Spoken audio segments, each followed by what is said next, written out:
በስመ አብ ወወልድ ወመንፈስ ቅዱስ አሐዱ አምላክ አሜን። ሰላም ናይ ዩቲዩብ ቻናል ተኸታተልተይ ክቡራት ኣሕዋተይ ከመይ ፀኒሕኩም? ኣነ ሰላም እየ እግዚአብሔር ይመስገን። ሰላምታኩም ብዙሕ ተረፍ ይበለለይ። እዚ ቻናለይ ሓደሽቲ ዝኾንኩም ላይክ ሰብስክራይብ እናገበርኩም ቤተሰብ ይኩኑ። ሽምባር ለማዓልቲ ሒዘየ ዝቐረብኩ ስነ ጽሑፍ ናይ ኣቦና እየ ዘምርሕ ነይረ ዝብል ንኣኸብለኩም። ናይ ኣቦና እየ ዘምርሕ ነይረ ካብቲ መንፈሳዊ ትምህርቲ ዝጀመርኩሉ እዋን ኣትሒዘ ብዙሕ እየ ተማሂረ። እዋኑ ስለ ዝኣኸለ ከዓ ነቶም ንኣቦና ክረኽቡ ድሌት ዘለዎም ወገናት ብዛዕባ እዚ መንፈሳዊ እንታይ ይመስል ከመይ ገይሮም ምስ ክርስቶስ ቀጻሊ ርክብ ይምስረቱ ክነግሮም እሞ ብድሕሪኡ ኣቦና ብሰፊሑ ክገልጽሎም ምስ በሰልኩ ግን ባዕለይ ክረድኦም ሓላፍነት ከም ዘለኒ እዮም ኣቦና ተላብዮምኒ። ከም ጀማሪ መጠን እምበኣር ንሓደ ብጻየይ ብዛዕባ ዝጀመርክዎ መንፈሳዊ ትምህርቲ ምስ የዕለልክዎ ንሱ እውን ከማይ ክጅምር ድልየት ከም ዘለዎ ምስ ሓበረኒ ንኣቦና ተመላእኽዎ። እዚ ብጻየይ ኣዝዩ ጥዑይን ትሑትን ሰብ እዩ። ካብ ዕለታት ሓደ መዓልቲ ግን ሕማቅ ኩነታት ኣጋጠሞ እሞ ካብታ ሰዓት እቲኣ ጀሚሩ ግን እንዳተጸየቀ መጸ። ናብ ወልፊ ናብ ሕማቅ መንገድን ከዓ ኣምረሐ። ብሓንሳብ ስዲ ሰብ ተቐየረ። ክፈርዶ ኢለ እኳ እንተዘይኮንኩ ባዕሉን ብጸቱን ዝምስክርሉ ሓቂ እዩ። ብሰንኪ ሕማቅ ሽሙ ከዓ ቤተ ክርስቲያን ገደፎ።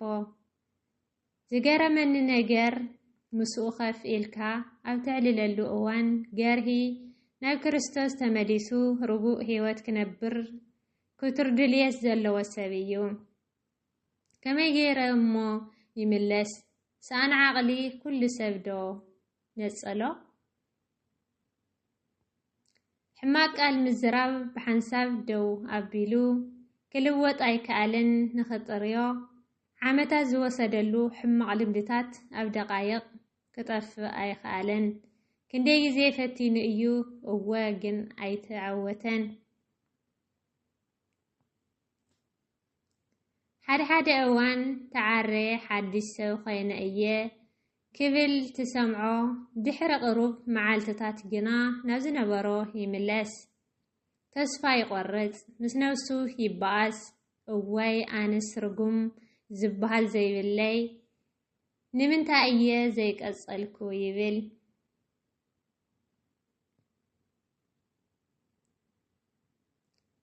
ንሓንሳብ ከዓ እዞም ናይ ቤተ ክርስቲያን ሰባት መናፍቃን እዮም፣ ለውጢ ትበሃል የብሎምን።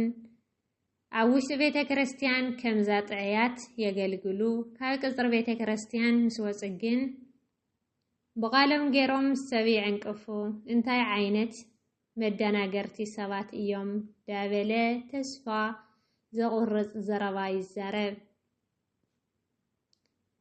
ሓንሳብ እውን ምስ ነብሱ ብመጽባዓ ኣትዩ መንፈሳዊ ጉባኤ ተሳቲፈ ናብ ብሓቂ ንስኻ ንሰብ ናብ ሓጢኣት ኣይምልስን እዩ ዝብል ስብከት ሰሚዐን ሓጢኣት ብሓይሊ ክቃለሶ ጀመረ። ኣብዚ ጀመረሉ ግን ኣብ ሓንቲ ዝተወሰነት ሓጢኣት ብተደጋጋሚ ወዲቑ ተስፋ ቆረጸ።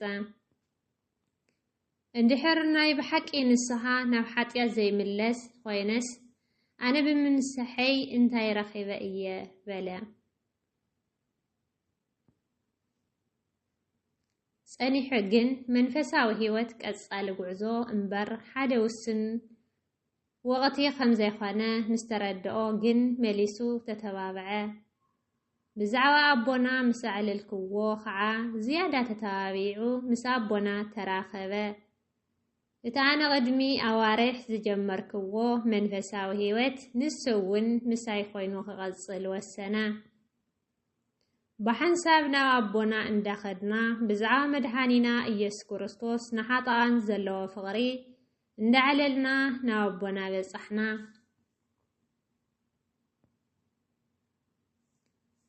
أبونا خصبينا سلازي صنحو تقبلنا أنا خعا كوابونا فقاد وسيدة نبينهم كعللم قدفكوهم آمين خمزي لنا تقدس قالوا نايك قالوا على بيت الإجزاء أملاقنا استغفرن استمسكنن يخون كلا يكفل يغسل وسحت ما يرنا لكم كن كعا تسفى يكبر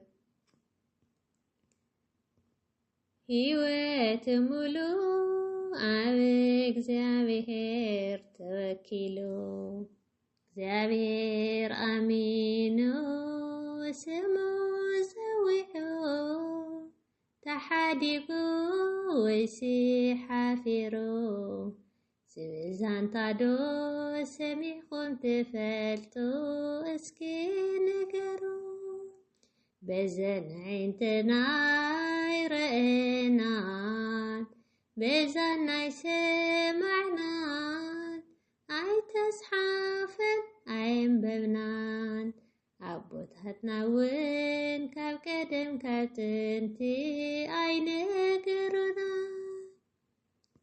هيوات ملو اب እግዚአብሔር ተወኪሉ እግዚአብሔር አሚኑ ስሙ ዘዊዑ ተሓዲጉ ወይሲ ሓፊሩ ዝብዛንታዶ ሰሚዕኩም ትፈልጡ እስኪ ንገሩ በዘን ዓይንትና ይረአናን በዛናይ ሰማዕናን ኣይተስሓፈን ኣየንበብናን ታትናውን ካብ ቀደም ካብ ጥንቲ ኣይነገሩናን በዘን ዓይንትና ይረአናን በዛናይ ሰማዕናን ኣይተስሓፈን